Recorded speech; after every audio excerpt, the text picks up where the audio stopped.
नमस्कार, मैं अमिताभ बच्चन। एक संपन्न, सक्षम, सुरक्षित और संगठित देश के आजीवन वीर सैनिकों और इस देश के प्यारे देशवासियों को प्रणाम करता हूं। कभी आपने इस देश के किसी प्रहरी को ध्यान से देखा है? चौकिन्नी आंखें, ट्रिगर पर उंगली, बदन पे वर्दी और वर्दी पे एक नाम। क्या है इसका मतलब?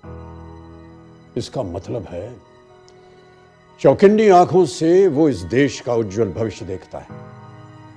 ट्रिगर पे उंगली दुश्मन के लिए इशारा है कि हिंदुस्तान की मिट्टी पे चलोगे तो घास फूस की तरह चलोगे।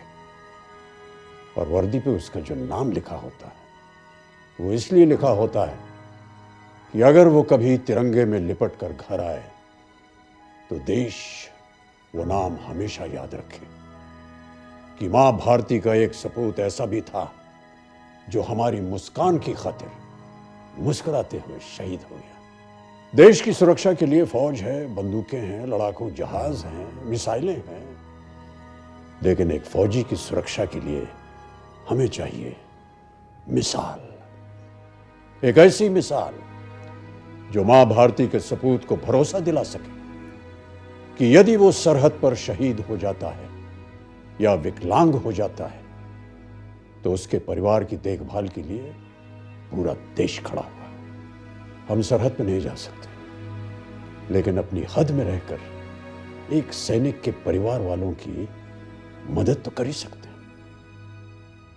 शहीदों के परिवार को अपनी छत्र छाया में लेने के लिए सरकार हमेशा समर्पित रही है और आगे भी रहेगी, लेकिन काम बड़ा है।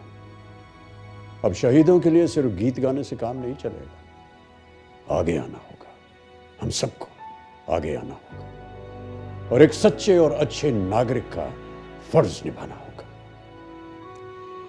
मां भारती के सपूत माननीय प्रधानमंत्री जी के मार्गदर्शन में क्रियान्वित एक ऐसी योजना है जिसकी वेबसाइट के द्वारा हम सब armed forces battle casualties welfare fund यानी AFBCWF में अपना आर्थिक योगदान दे सकते हैं, ताकि शहीदों और युद्ध में अपंग हुए इन सपूतों के परिवार की शिक्षा, देखभाल और उज्जवल भविष्य के लिए कोई कमी न रह जाए। मैं मां भारती के सपूत योजना के अंतर्गत armed forces battle casualties welfare fund में अपनी ओर से कर्तव्य राशि समर्पित करने जा रहा हूं। कर्तव्य राशि, मैं इसे योगदान न कहते हुए कर्तव्य राशि इसलिए कह रहा हूं क्योंकि एक सैनिक का परिवार हमारा परिवार है और अपने परिवार में हाथ बटाना दान नहीं है, हम सबका कर्तव्य होना चाहिए। मैंने अभी इसी वक्त आपने देखा अपना कर्तव्य निभाया है। आप अपना कर्तव्य कब निभाएंगे? जय हिंद।